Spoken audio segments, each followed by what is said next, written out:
Shintaro is a second-generation master ice sculptor, and he makes ultra-clear ice every single day, and he does it in Queens. Queens. To start out with, we have this machine here. It's called a climb belt machine. To me, it looks like bathtubs made for babies. Yeah, well, the goal of this machine is to make crystal clear blocks of ice, what we call dead clear ice. Dead clear ice is the same as crystal clear ice? Pretty much. Just the dead clear sounds. Yeah, it's just the name. Real hardcore. It's just the name that we kind of vouch for. So this is going to be solid ice, 2 blocks of solid ice. It is solid ice. Yeah, it's solid ice, pretty much ready to go right now. It's very totally clear, but if you pretend to it, my finger will stop right here. I thought it was pure water. Yeah. And what's the secret? We have, in this machine, a cooling coil at the very bottom. So it freezes from bottom up.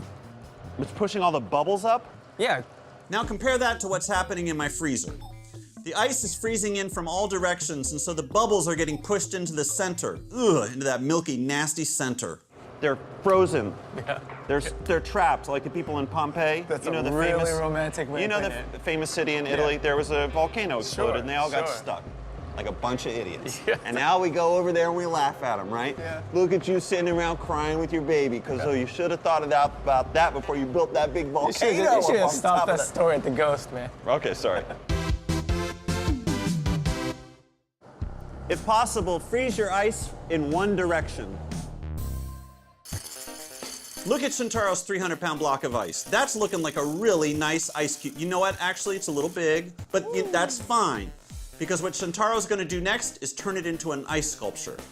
Shintaro told me that all the fancy bartenders in town, they want their drinks cold, but not watered down. So they use single big cubes rather than a bunch of tinier cubes because one big ice cube has a lower surface area to volume ratio, which means it melts more slowly. All right, Ice Buddy, let's use our chainsaws. Okay.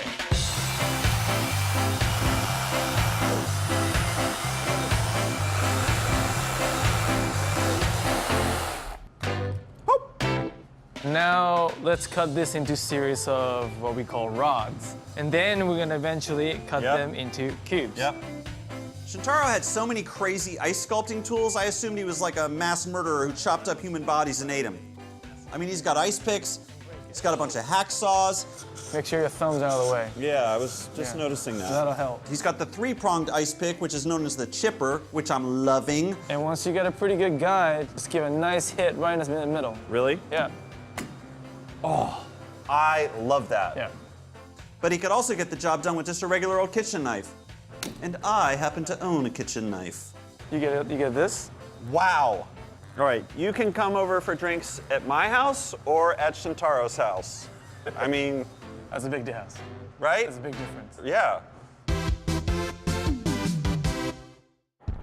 Use a bewildering variety of tools to shape the ice. So one thing about this ice cube is it's rough. I want it to be like glass, Yeah. like totally smooth. Just basically another aluminum sheet, right? Okay. Anything flat metal surface, you can basically treat it like an iron. Once you start rubbing it onto the surface, Oh, you're just can- like sanding you can it. control the Whoa. surface. Yeah, look at that. That's really cool. Yeah. Amazing.